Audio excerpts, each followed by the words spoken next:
Bismillahirrahmanirrahim. Assalamualaikum warahmatullahi wabarakatuh.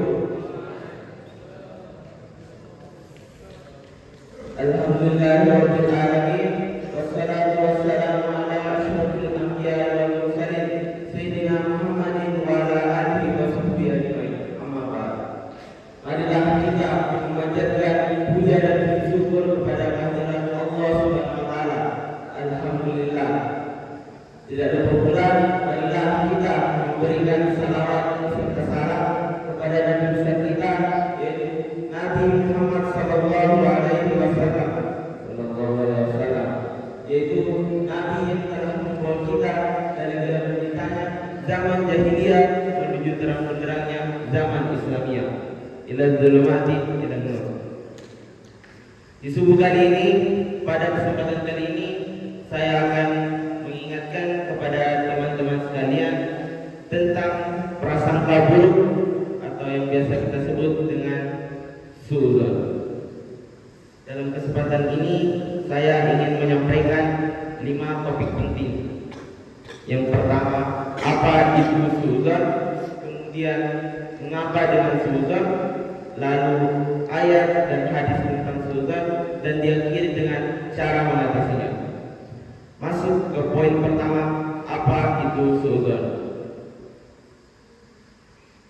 Secara bahasa, suudzon diambil dari 2 kata bahasa Arab yang diawali dari su'u yang berarti jelek, kemudian zon yang diambil dari kata azan yang berarti sangkaan.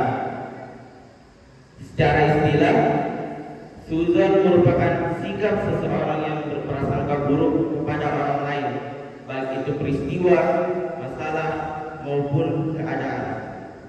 Prasangka buruk muncul tidak berdasarkan fakta maupun bukti yang jelas.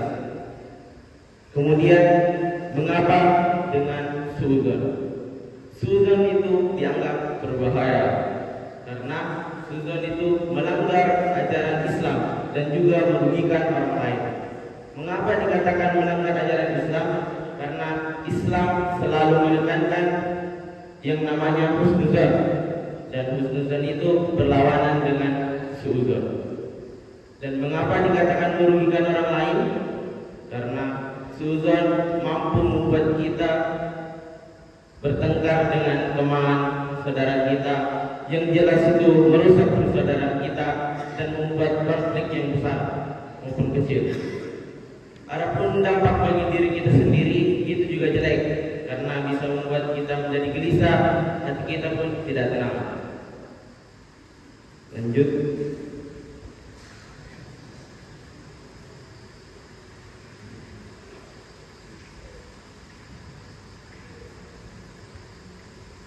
Adapun macam-macam suudzon yang ada di dunia ini, yang pertama adalah suudzon kepada diri sendiri, seperti menganggap diri kita tidak berharga atau tidak mampu.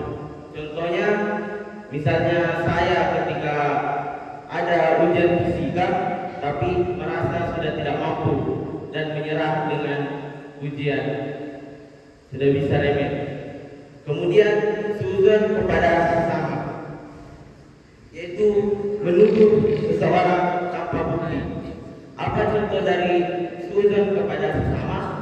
Yaitu contohnya ketika teman kita yang bernama Akbar melihat ada sapi yang masuk asrama, dan di dekat sapi itu ada Hamdan. Akbar pun refleks berteriak sapi, tapi Hamdan merasa dibilangi sapi. Itu salah satu contoh suudzon kepada sesama. Adapun suudzon kepada Allah Subhanahu wa taala, yaitu menganggap Allah tidak memberikan takdir yang baik.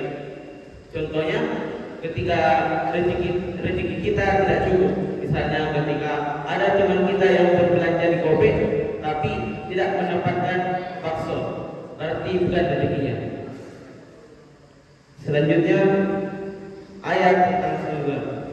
Allah Subhanahu wa taala berfirman di dalam Al-Qur'an surah Al-Hujurat ayat 12, di dalam penggalan ayatnya Allah Subhanahu wa taala berfirman, "Ijtanibu katsiran minadz-dzanni inna ba'dadz-dzanni ismun."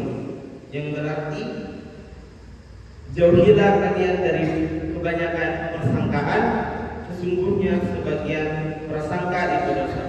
Quran surah Al-Hujurat ayat 12. Adapun hadis tentang suudzon, iyyakum wa zanna fa inna zanna akdzabul hadis, yang berarti jauhilah prasangka karena prasangka itu adalah perkataan yang paling dusta. Hadis riwayat Bukhari dan Muslim. Allah Subhanahu wa taala berfirman, Nabi Muhammad SAW bersabda, jauhilah prasangka. Kita disuruh menjauhi prasangka. Oleh karena itu, saya akan memberikan tips and trik menjauhi suudzon. Adapun cara menghindari suudzon, yang pertama adalah memperbanyak husnudzon, yang artinya memperbanyak prasangka baik. Marilah kita memperbaiki diri, meningkatkan diri, melatih diri untuk selalu berpikir positif, baik itu kepada diri sendiri, kepada Allah maupun kepada orang lain. Yang kedua adalah selalu menjaga hati dan pikiran. Marilah kita selalu tenang dan tidak berburu menilai seseorang. Janganlah terburu-buru menilai seseorang. Jangan lihat dari kulitnya saja. Selanjutnya yang paling penting dan harus kita tahu yaitu meningkatkan keimanan. Marilah kita selalu berzikir, sholat, berdoa, dan belajar baik dengan sungguh-sungguh, karena dengan belajar baik itu meningkatkan keimanan kita. Akhir kata, jauhilah suudzon, artinya hati bersih, hubungan harmonis, dan iman menjadi kuat. Assalamualaikum warahmatullahi wabarakatuh.